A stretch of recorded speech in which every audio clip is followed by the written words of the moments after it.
What is up, YouTube? Today I'm going to teach you how to fix your mechanical keyboard if your keys are not working.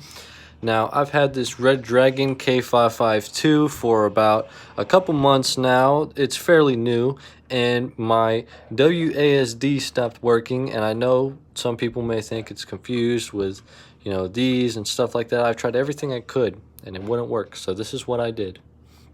First, you're going to take off your keys that are not working, okay? Just pop them off. And once you pop it off, what you're going to do is you're going to take off the switch.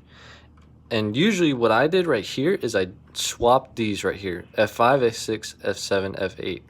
So swap this, just get a tool like this, plop it out, then take all these out and just replace them, and that'll fix your keyboard. Hope this helps.